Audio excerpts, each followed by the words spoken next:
नमस्कार दोस्तों, स्वागत है आपका आज के मुख्य समाचार में, जिसमें सबसे पहली बड़ी खबर में जिक्र भारत और चीन का, जिसमें लद्दाख में बैकफुट पर पहुंचा चीन और बौखला गया। कहा कुछ भारतीयों के दिमाग में हमेशा रहता है युद्ध। जी हां दोस्तों, आपको बता दें कि हमारी देश की सेना के आक्रामक रवैये से अब चीन बैकफुट पर जाता नजर आ रहा है। इसी के साथ दूसरी बड़ी खबर में आपको बताएंगे कि भारत अमेरिका के बीच बड़े समझौते के बाद अमेरिका का बड़ा बयान। गलवान घाटी का जिक्र करते हुए कहा कि हम भारत के साथ हमेशा खड़े हैं। जी हां दोस्तों, अमेरिका ने दिया है भारत का साथ। और तीसरी बड़ी खबर में जिक्र होगा कि लॉकडाउन को लेकर यह बेहद बड़ी खबर होगी दोस्तों। लॉकडाउन नवंबर तक बढ़ा दिया गया है और गृह मंत्रालय ने किया है ये कड़ा ऐलान और सख्ती से होगा इसका पालन। तो दोस्तों, हर एक खबर की गहराई में आपको ले जाएंगे, लेकिन उससे पहले अगर आपको विदेश की सेना और पीएम मोदी पर पूरा भरोसा है तो आप अभी इस वीडियो को लाइक कीजिए और इस लाल बटन को दबा के इस चैनल को फ्री में सब्सक्राइब करके घंटी बजाकर कमेंट में लिखिए जय हिंद। दोस्तों, रुक करते हैं तमाम बड़ी खबरों की तरफ। लद्दाख में बैकफुट पर पहुंचा चीन, बौखलाया। कहा कुछ भारतीयों के दिमाग में हमेशा रहता है युद्ध। जी हां दोस्तों, पूर्वी लद्दाख की वास्तविक नियंत्रण रेखा पर तनाव पैदा करने के बाद भी सफलता नहीं मिलने की वजह से चीन बौखला गया है। अब वह भारत की अंदरूनी राजनीति पर दखल देने लगा है। चीन के मुखपत्र ग्लोबल टाइम्स ने कहा कि कुछ भारतीयों के दिमाग में हमेशा युद्ध ही चलता रहता है, फिर चाहे देश के अंदरूनी हालात कैसे भी हों। लेख में यूपी बीजेपी चीफ स्वतंत्र देव सिंह के उस बयान का जिक्र किया गया है जिसमें उन्होंने कहा था कि पीएम मोदी ने पाकिस्तान और चीन के साथ युद्ध की कब होगा इसे तय कर लिया है। ग्लोबल टाइम्स के एक लेख में कहा गया, भारतीय मीडिया के रिपोर्टर्स के अनुसार बीजेपी उत्तर प्रदेश के प्रमुख स्वतंत्र देव सिंह ने दावा किया है कि प्रधानमंत्री नरेंद्र मोदी ने पहले से ही तय कर लिया है कि पाकिस्तान और चीन के साथ युद्ध कब होगा। इस तरह के महत्वाकांक्षी दावे भारतीय लोगों के लिए गलत धारणा बना देंगे कि भारत इतना शक्तिशाली है कि अगर वह चीन और पाकिस्तान के साथ युद्ध में जाता है तो वह निश्चित रूप से जीत जाएगा। ग्लोबल टाइम्स ने लेख में आगे सपने देखते हुए लिखा है, लेकिन वे इस बात का जिक्र करने में विफल रहे कि चीन की सैन्य ताकत सहित राष्ट्रीय ताकत भारत से कहीं अधिक है। चीनी सरकार के मुखपत्र ग्लोबल टाइम्स में यह लेख विश्लेषक वांग वेनवेन ने लिखा है। हालांकि उन्होंने यह भी माना कि राजनीतिक दृष्टि से भारत एक प्रमुख शक्ति है। लेख में उन्होंने 2 साल पहले हुए मध्य प्रदेश, राजस्थान समेत 5 राज्यों के विधानसभा चुनाव का भी जिक्र किया है। उन्होंने लिखा, साल 2018 के अंत से बीजेपी 5 राज्यों में सरकार गंवा चुकी है। मध्य प्रदेश, राजस्थान, छत्तीसगढ़, महाराष्ट्र और राजस्थान। यह बीजेपी के सरकार चलाने की क्षमता पर संदेह खड़ा करता है। भारत की अंदरूनी राजनीति पर टिप्पणी करते हुए वांग ने लेख में लिखा है कि स्वतंत्र देव सिंह ने बीजेपी की प्रतिष्ठा को फिर से स्थापित करने में मदद नहीं की, लेकिन परिणामों को सोचे बिना युद्ध का जिक्र कर दिया है। इससे वर्तमान तनावपूर्ण भारत चीन संबंधों और भारत में राष्ट्रवादी भावना उत्पन्न करते हुए बीजेपी के लिए कुछ समर्थन जरूर जुटा सकते हैं, लेकिन वह भारतीयों को एक अव्यवहारिक मार्ग की ओर ले जा रहे हैं। रुख करते हैं अगली खबर की तरफ। माइक पोम्पियो ने किया गलवान घाटी का जिक्र, कहा भारत के साथ खड़ा है अमेरिका। जी हां दोस्तों, भारत और अमेरिका के बीच हो रहे 2+2 वार्ता के लिए भारत आए हुए अमेरिकी विदेश मंत्री माइक पोम्पियो ने रक्षा मंत्री राजनाथ सिंह, विदेश मंत्री एस जयशंकर से मुलाकात करने के बाद कहा कि अमेरिका भारत की ओर से अपनी अखंडता के लिए किए जा रहे कदमों में उसके साथ खड़ा है। माइक पोम्पियो ने यहां जून में लद्दाख के गलवान घाटी में हुई हिंसा में 20 भारतीय जवानों की जान देने की घटना का भी जिक्र किया और कहा कि अमेरिका भारत के साथ खड़ा है। न्यूज एजेंसी एएनआई के मुताबिक अमेरिकी विदेश मंत्री ने कहा कि हम दुनिया के सबसे बड़े लोकतंत्र के लिए अपनी जान देने वाले जवानों को श्रद्धांजलि देने के लिए नेशनल वॉर मेमोरियल पर गए। इनमें पीएलए के साथ झड़प में जान गंवाने वाले 20 जवान भी हैं। भारत की अखंडता और स्वतंत्रता की लड़ाई में अमेरिका उसके साथ खड़ा है। माइक पोम्पियो ने पहले भी गलवान झड़प को लेकर चीन पर कई बार हमले किए हैं। उन्होंने कुछ वक्त पहले कहा था कि चीन विस्तारवाद की रणनीति अपना रहा है और इसके खिलाफ भारत खड़ा है। जुलाई में उन्होंने हाउस फॉरेन अफेयर्स कमेटी की कांग्रेस में सुनवाई में कहा था कि भारत, चीन और भूटान में उसकी हालिया घुसपैठ की घटनाएं उसके इरादे जाहिर करती हैं। उन्होंने कहा कि राष्ट्रपति शी जिनपिंग के शासन में चीन यह देखने की कोशिश कर रहा है कि अगर वो ऐसा करता है तो दूसरे देशों से उसे विरोध देखने को मिलेगा या नहीं। बता दें कि माइक पोम्पियो और अमेरिकी रक्षा मंत्री मार्क टी एस्पर सोमवार को अहम 2+2 वार्ता के लिए भारत पहुंचे हैं। इस वार्ता के दौरान दोनों देशों ने रक्षा क्षेत्र और सुरक्षा के क्षेत्र में आपसी संबंध बढ़ाने के लिए कई बड़े समझौते किए हैं। रुख करते हैं अगली खबर की तरफ। लॉकडाउन बढ़ा नवंबर तक, गृह मंत्रालय ने किया बड़ा ऐलान, सख्ती से होगा पालन। जी हां दोस्तों, देश भर में कोरोना वायरस की वजह से लगे लॉकडाउन पर अब केंद्र सरकार ने बड़ा ऐलान किया है। गृह मंत्रालय के आए नए फैसले के अनुसार 30 नवंबर तक कंटेनमेंट जोन में लॉकडाउन का सख्ती से पालन जारी रहेगा। साथ ही राज्य के अंदर और बाहर परिवहन पर किसी तरह की रोक टोक या पाबंदी नहीं होगी। इसके अलावा सामान या व्यक्ति को ट्रैवल यानी यात्रा करने के लिए किसी तरह की इजाजत लेने की कोई जरूरत नहीं रहेगी। मार्च में देश भर में फैले ही कोरोना वायरस से बचाव के लिए केंद्र सरकार ने लॉकडाउन का ऐलान किया है। ऐसे में इस समय तो देश में लॉकडाउन हटा दिया गया है, लेकिन कुछ इलाकों में जहां कोरोना वायरस का कहर ज्यादा है वहां पर लॉकडाउन पर पहले की ही सख्ती बरती जाएगी, जिसके लिए गृह मंत्रालय ने फैसला लिया है। रुख करते हैं अगली खबर की तरफ। भ्रष्टाचार का वंशवाद बड़ी चुनौती, पीढ़ी दर पीढ़ी चलने वाला भ्रष्टाचार देश को खोखला कर रहा। पीएम मोदी। जी हां दोस्तों, प्रधानमंत्री नरेंद्र मोदी ने कहा है कि भ्रष्टाचार का वंशवाद न सिर्फ एक बड़ी चुनौती है, बल्कि वह कई राज्यों में राजनीतिक परंपरा का हिस्सा बन गया है, जो देश को दीमक की तरह खोखला करता है। वीडियो कॉन्फ्रेंस के माध्यम से सतर्कता एवं भ्रष्टाचार के खिलाफ आयोजित एक राष्ट्रीय सम्मेलन का उद्घाटन करने के बाद अपने संबोधन में प्रधानमंत्री मोदी ने देशवासियों से अपील की कि वे भारत बनाम भ्रष्टाचार की लड़ाई में देश का साथ दें और समृद्ध व आत्मनिर्भर भारत के निर्माण में सहयोग करें। उन्होंने कहा, आज मैं आपके सामने एक और बड़ी चुनौती का जिक्र करने जा रहा हूं। ये चुनौती बीते दशकों में धीरे धीरे बढ़ते हुए अब देश के सामने एक विकराल रूप ले चुकी है। ये चुनौती है भ्रष्टाचार का वंशवाद, यानी एक पीढ़ी से दूसरी पीढ़ी में ट्रांसफर हुआ भ्रष्टाचार। प्रधानमंत्री ने कहा कि बीते दशकों में देश ने देखा है कि जब भ्रष्टाचार करने वाली एक पीढ़ी को उचित सजा नहीं मिलती तो दूसरी पीढ़ी और ज्यादा ताकत के साथ भ्रष्टाचार करती है। उन्होंने कहा, उसे दिखता है कि जब घर में ही करोड़ों रुपए कालाधन कमाने वाले का कुछ नहीं हुआ या थोड़ी सी सजा पाकर छूट गया तो उसका हौसला और बढ़ जाता है। इस वजह से कई राज्यों में तो ये राजनीतिक परंपरा का हिस्सा बन गया है। पीढ़ी दर पीढ़ी चलने वाला भ्रष्टाचार का ये वंशवाद देश को दीमक की तरह खोखला कर देता है। भ्रष्टाचार को देश के विकास में बहुत बड़ी बाधा बताते हुए प्रधानमंत्री ने कहा कि यह समृद्ध भारत के सामने और आत्मनिर्भर भारत के सामने बहुत बड़ी रुकावट है। इस अवसर पर प्रधानमंत्री ने सभी देशवासियों से अपील की कि वे भारत बनाम भ्रष्टाचार की लड़ाई में हमेशा की तरह भारत को मजबूत करते रहें। उन्होंने कहा, भ्रष्टाचार को समाप्त करते रहिए, ऐसा करके हम समृद्ध और आत्मनिर्भर भारत बना पाएंगे। रुक करते हैं अगली खबर की तरफ।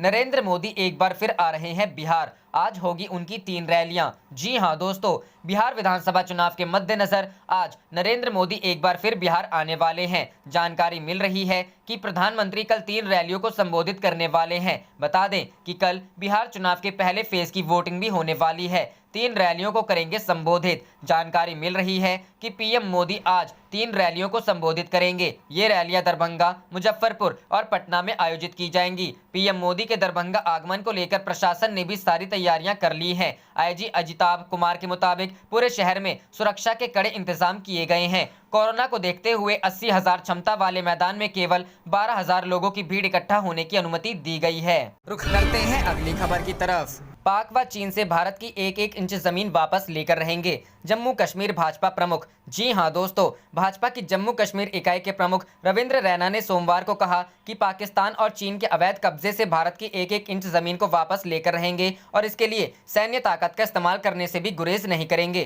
तिरंगे पर पीडीपी प्रमुख महबूबा मुफ्ती के बयान को लेकर रैना ने पूर्व मुख्यमंत्री पर भी हमला बोला और कहा कि ऐसे नेताओं को भारत में रहना है तो तिरंगे का सम्मान करना होगा। मुफ्ती ने कहा था कि जब तक राज्य का विशेष दर्जा बहाल नहीं किया जाता है तब तक वह चुनाव लड़ना या तिरंगा लहराना नहीं चाहती है। भाजपा नीति केंद्र सरकार ने पिछले साल 5 अगस्त को पूर्ववर्ती जम्मू कश्मीर का विशेष राज्य का दर्जा समाप्त कर दिया था और इसे 2 केंद्र शासित प्रदेशों में बांट दिया था। मुफ्ती पर हमला करते हुए रैना ने कहा कि कुछ लोगों को गलतफहमी है कि वह भारत में रहकर राष्ट्रीय ध्वज पर अपमान कर सकते हैं। उन्होंने कहा, हम इसे बर्दाश्त नहीं करेंगे। मुफ्ती की हालिया टिप्पणी पर रैना ने कहा, अगर ऐसे नेता भारत में रहना चाहते हैं तो उन्हें तिरंगे का सम्मान करना होगा, अन्यथा उन्हें घसीटकर देश से बाहर कर दिया जाएगा और पाकिस्तान में फेंक दिया जाएगा। रुक करते हैं अगली खबर की तरफ। अमेरिका ने ताइवान को दिए हथियार तो बुरी तरह बौखला गया चीन, कर दिया ये ऐलान। जी हां दोस्तों, अमेरिका के ताइवान को रक्षा उपकरण बेचने पर चीन बुरी तरह बौखला गया है। चीनी विदेश मंत्रालय के प्रवक्ता ने कहा है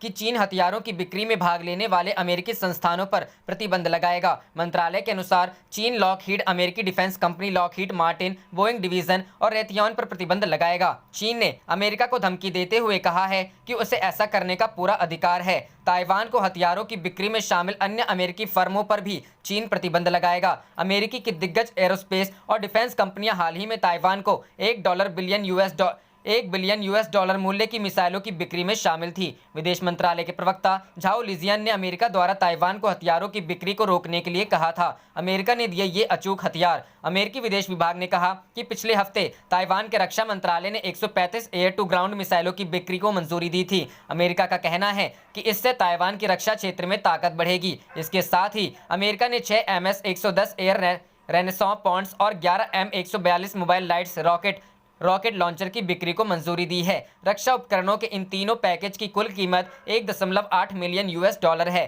पिछले साल अमेरिका ने ताइवान को F-16 फाइटर जेट्स देने की घोषणा की थी। चीन आत्मशासित द्वीप ताइवान को अपने क्षेत्र का हिस्सा मानता है। चीन का कहना है कि औपचारिक रूप से ताइवान ने स्वतंत्रता की घोषणा की तो वह बल प्रयोग करेगा। हालांकि हाल ही में ताइवान ने अपना नेशनल डे मनाकर चीन को आंख दिखा दी थी। इसके साथ ही ताइवान लगातार चीनी घुसपैठ का जवाब भी दे रहा है।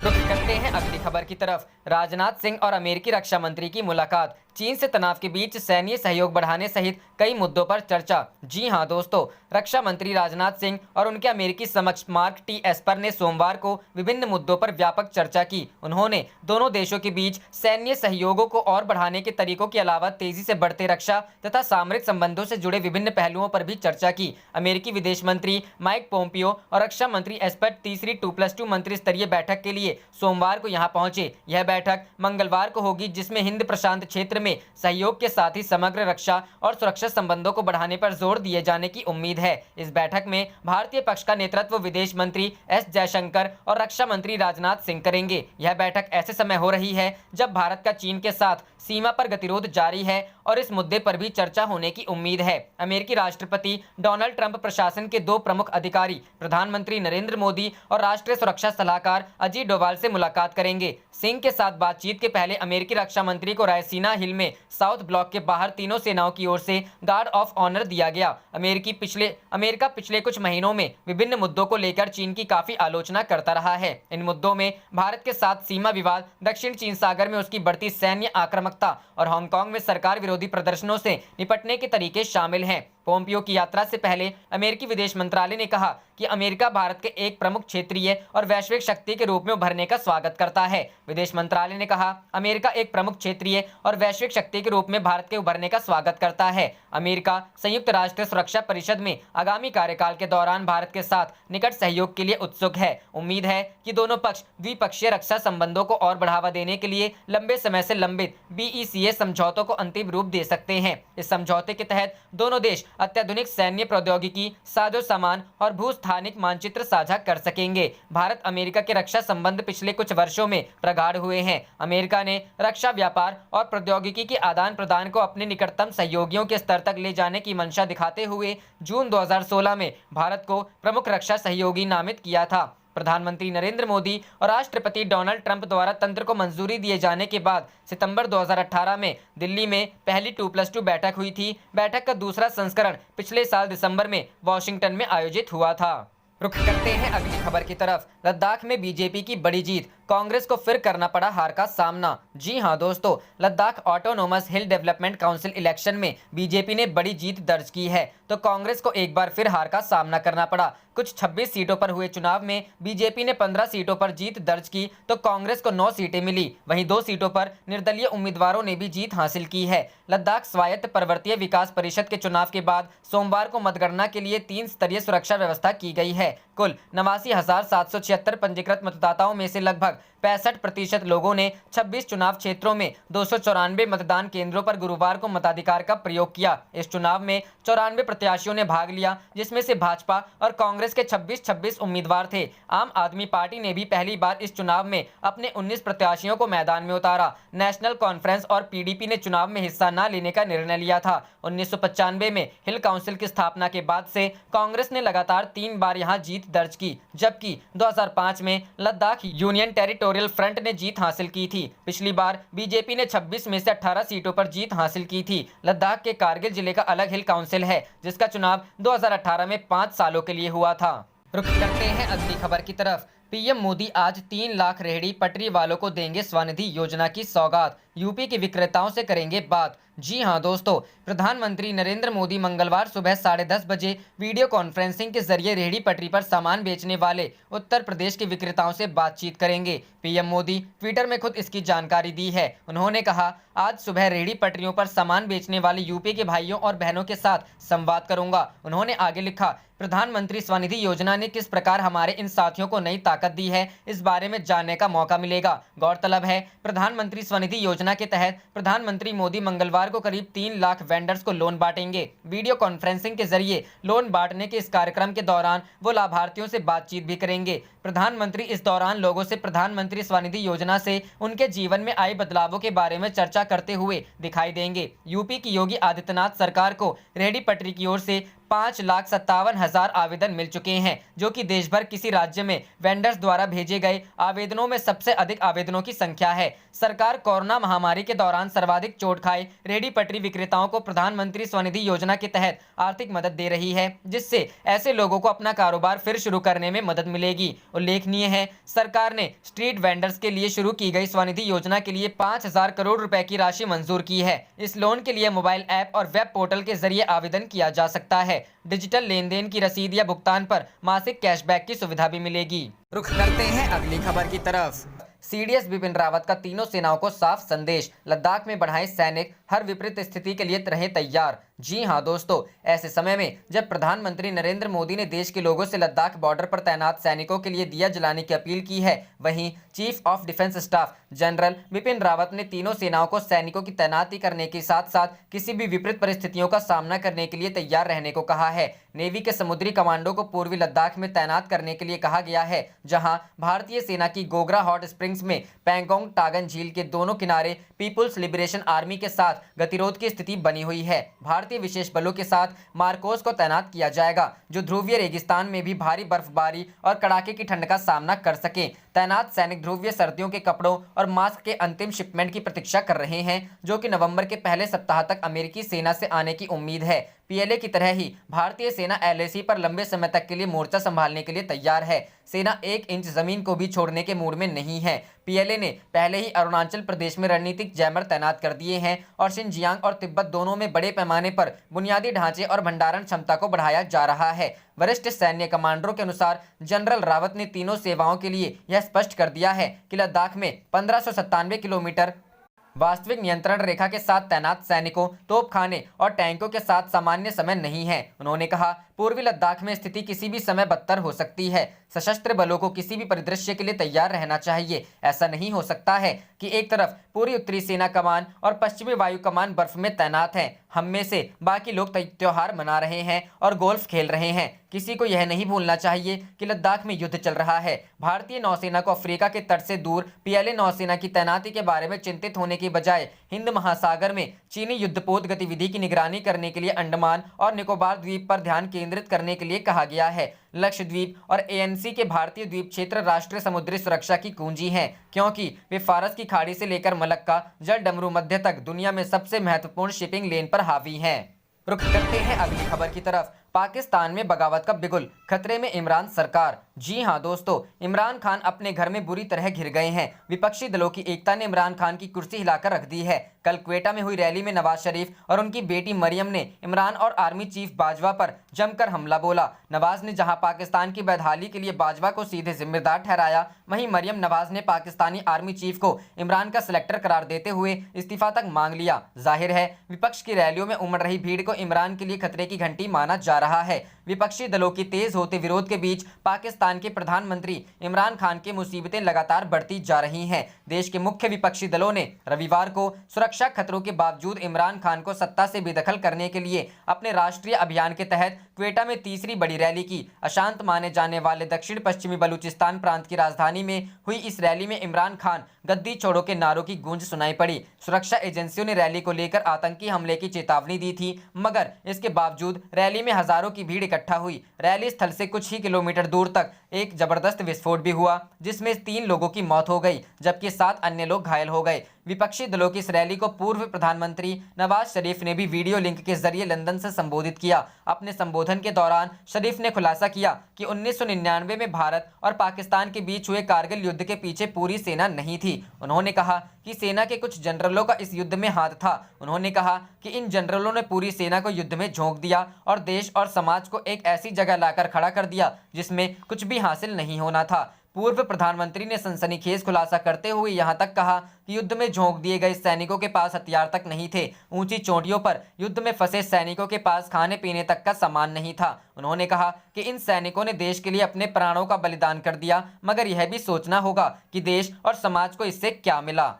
रुख करते हैं अगली खबर की तरफ। चीन की हालत खराब, भारत अमेरिका देंगे झटका, अहम बैठक पर टिकी निगाहें। जी हां दोस्तों, भारत और अमेरिका के बीच रिश्तों को मजबूत करने और चीन पाकिस्तान को करारा जवाब देने के लिए आगामी 2 दिन बेहद खास हैं। अमेरिका के विदेश मंत्री माइक पोम्पियो और रक्षा मंत्री मार्क टी एस्पर 2 दिवसीय दौरे पर आज भारत पहुंचेंगे। भारत और अमेरिका के बीच 2+2 मंत्री स्तरीय वार्ता होनी है। इस मुलाकात पर दुनिया भर की निगाहें टिकी हुई हैं। भारत में 2+2 मंत्री स्तरीय वार्ता दरअसल भारत और चीन के बीच सीमा विवाद के दौरान अमेरिका के साथ देश की 2+2 मंत्री स्तरीय वार्ता होने वाली है। आप देख रहे थे आपका अपना चैनल जय हिंद जय भारत।